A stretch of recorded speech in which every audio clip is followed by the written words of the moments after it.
Good afternoon, it is October 30. I am at Taylor Creek, which is part of the U.S. Forest Service. I've kind of discovered this on my own on all trails, this hike. It's called the Taylor Creek Loop. Look at this incredible pine tree. It's like 3 trees from one trunk. Unfortunately, the trail starts out by a busy road. It's in South Lake Tahoe area. Too crowded for me. Too resorty. Okay, I've got the trail now. It's about a 3-mile trail.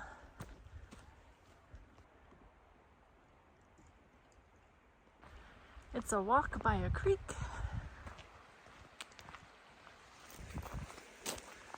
Oh, it's some duckies.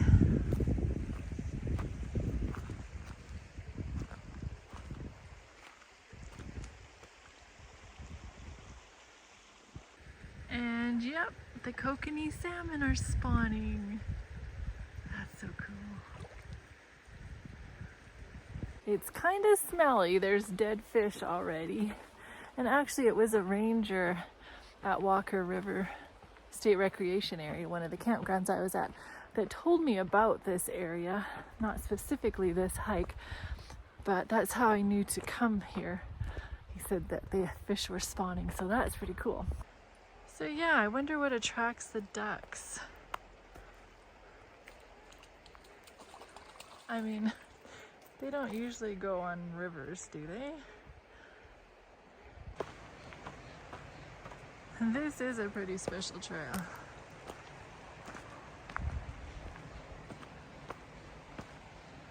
Joshua conquered 31 kings in Canaan proper, west of the Jordan River, but there was still more land to be conquered. But God said to Joshua, "You are old and advanced in years." The other districts, at least some of them, would be conquered at a later date. But Israel was at fault for not totally conquering the land. Cowardice and lack of faith in some instances led to compromise. Oh, this is nice. A campground, walking by a campground. But it's out of season right now. As Israel became a stronger nation, many of these cities were conscripted into forced labor, but never completely disposed as God had commanded. Oh, there's a bear.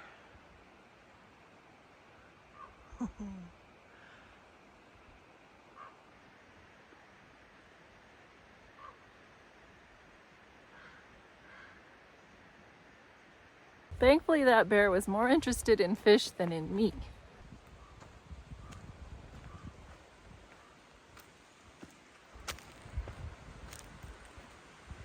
The influence of these idolatrous people was one of the main contributing factors to Israel's downward slide into idolatry and eventual apostasy. At any rate, now that Joshua was old, God wanted him to divide the land. Before Joshua began to give Israel's inheritance west of the Jordan, Caleb, his former fellow spy, reminded Joshua of the promise God had made to him when, as a faithful spy, he had wholly followed the Lord. He did not request land already conquered, but Hebron, the home of the giants, the descendants of Anak, the very land that the 10 spies had claimed was impossible to subdue. Caleb gave a shining example to others in Israel by following through in possessing his possessions, and by even moving on to further areas of conquest. Okay, this is a huge tree. Wow.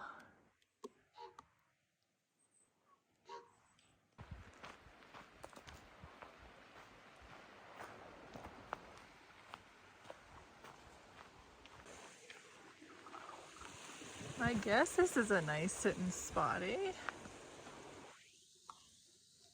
One of the Israelites, Zelophehad, had no sons and 5 daughters, and they came to Joshua wanting their fair share of the land which Joshua gave them. This incident gives a divine perspective on the value of womanhood and reveals a higher regard for women's rights than is usually acknowledged in the Bible. And now look at this incredible.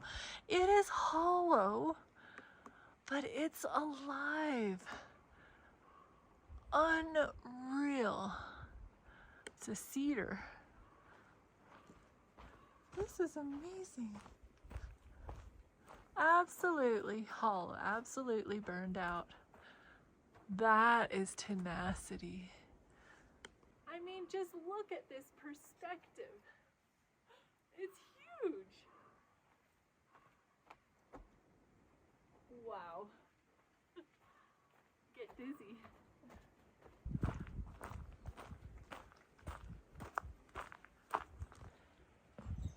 Well, what we got going here?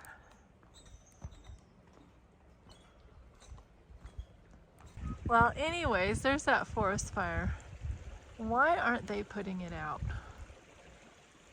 Representatives from the tribe of Joseph requested more land because their tribe was very numerous, but the real cause for their complaining was their lack of faith and courage to drive out the Canaanites and Perizzites and the giants that dwelt in their allotted territory. Joshua cleverly turned their arguments on their heads by replying in effect, "If you are so great and numerous a people as you say you are, then you should well be able to drive out the inhabitants of your inheritance." He also pointed out that their inheritance was really more than one part already, because they had the vast forests of the hill country of central Palestine that was really thinly populated. Under the blessing of God, they could clear their forests and enlarge their mountainous territory.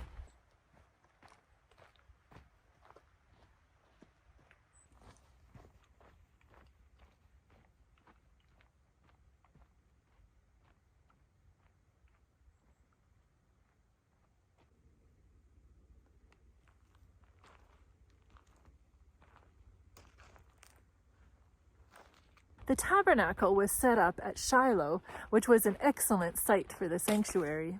It was near the geographical center of Palestine and was easily accessible to all the tribes of Israel. For 300 years, this was the place where the Shekinah glory hovered over the Ark of the Covenant, and this is the terrace to which all Israel came to worship at the annual festivals. The literary structure of the Book of Moses highlights the centrality of the sanctuary, even amidst the work of conquest and dividing the inheritance.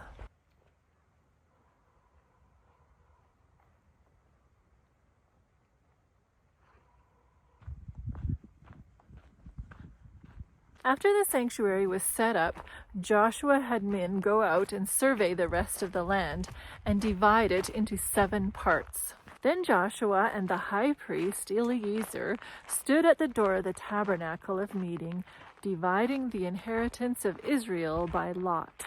Joshua waited until all of Israel received their inheritance, and then he took what remained. He chose no extensive and prominent territory, but rather a small remote site in the rugged mountains of Ephraim.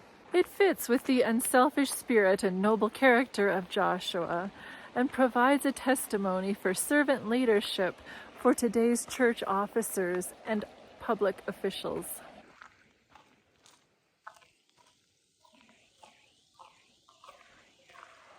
So pretty. A tree falling in the water. Aww. It's hard to see them in here, but there is a few of them. But there's my ducky friend.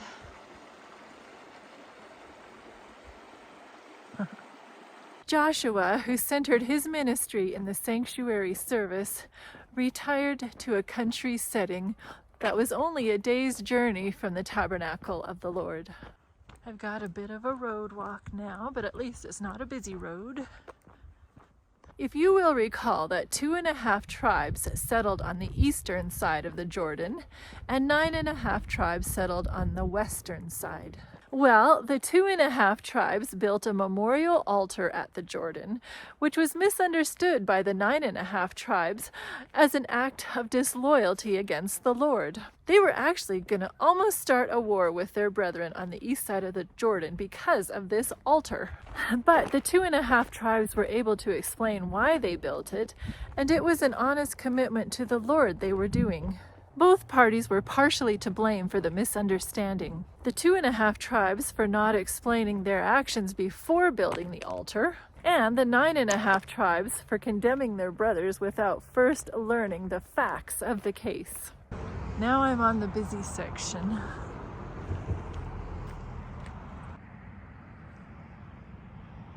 But oh yeah, there's some serious salmon spawning. Wow. Pretty evening. Now I'm gonna do the Rainbow Trail. It looks like it's an interpretive trail.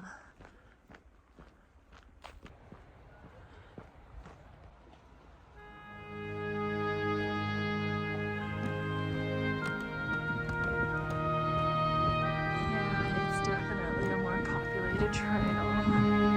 But it's beautiful.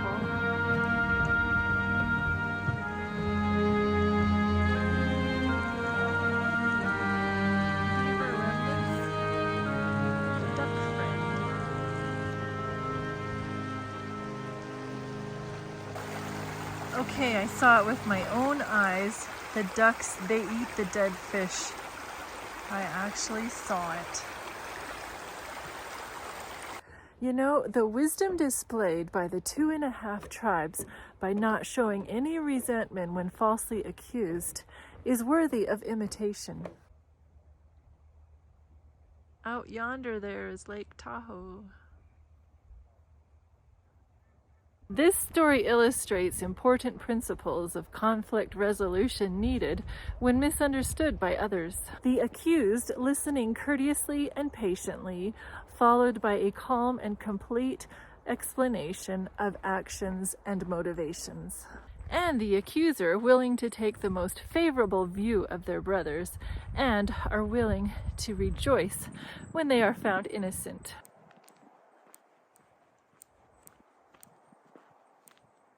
Well, the Healing Hiker rating for this Taylor Creek Loop and the Rainbow Trail is a 3 out of 5. This time of year it was pretty entertaining with the spawning fish. And I don't know if normally it would be so many people, especially the Rainbow Trail, but that's why I got dinged majorly. And it was a pretty easy trail, and some of it was not well marked, so you had to have all trails. Anyway, it wasn't a perfect trail. But I did enjoy the fish very much.